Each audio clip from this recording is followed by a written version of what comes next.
Hal apa yang paling kamu sesali? Kalau ditanya begitu mengenai sesuatu yang terjadi di masa lampau, pasti banyak orang akan jawab sepertinya tidak ada.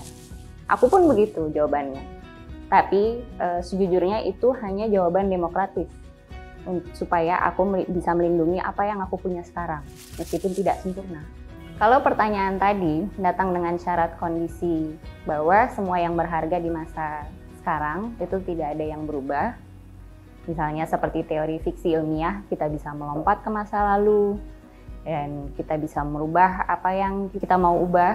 Lalu kita tanya kembali, hal apa yang paling kamu sesali? Pasti orang berubah jawabannya. Jawabannya ada, banyak bahkan. Penyesalan itu tidak kenal usia. Mau kamu kecil, besar, pasti kamu sudah mengalami.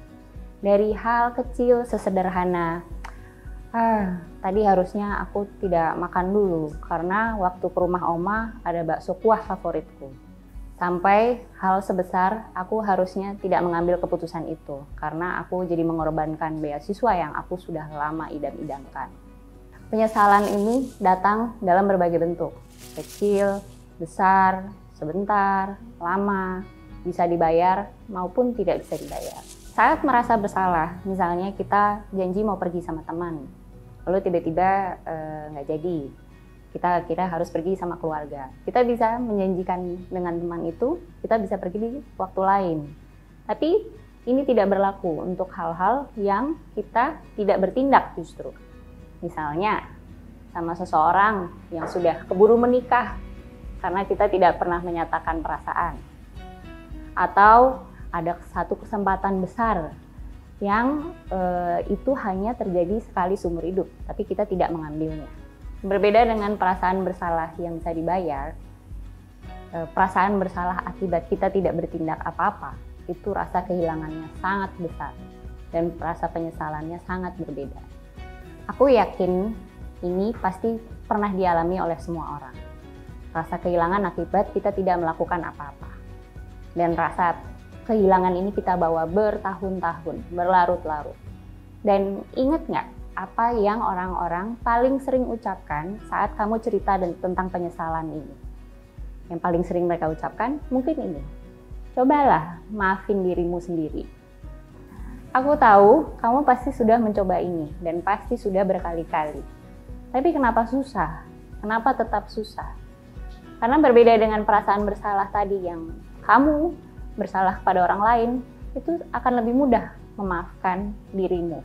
Akan jauh lebih mudah untuk meminta maaf atas kesalahan yang kamu lakukan ke orang lain.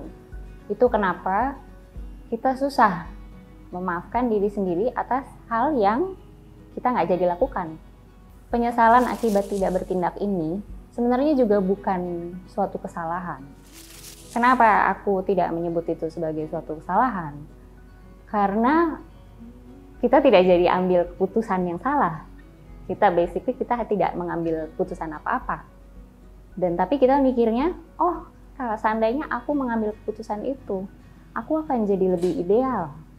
Nah, aku yang lain ini nampaknya terus menghantui. Jadi sebenarnya tidak ada sangkut pautnya sama memaafkan diri sendiri. Soren Kierkegaard mengatakan bahwa manusia itu adalah sebuah hasil atau sintesis dari hal-hal yang terbatas dan hal-hal yang tidak terhingga, dari yang sementara dan yang abadi.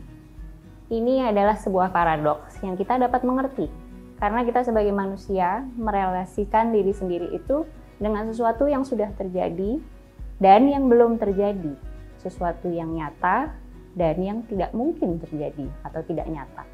Kebiasaan yang kita lakukan sehari-hari, melihat terus ke depan, berandai-andai, terlalu banyak mengandaikan apa yang terjadi nanti, apa yang terjadi dulu kalau misalnya saya mengambil keputusan lain. Ini adalah tantangan besar yang menghambat kita maju dari penyesalan, sehingga kita jadi kehilangan keyakinan atas diri kita sendiri.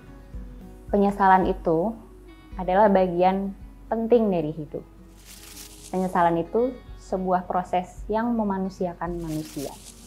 Tapi aku berbicara gini bukan berarti kamu harus tenggelam dalam penyesalan. Aku berbicara seperti ini, maksudnya biarkanlah terimalah penyesalan itu, peluk dengan erat, sampai penyesalan itu bisa memisahkan diri menjadi sebuah bentuk yang positif.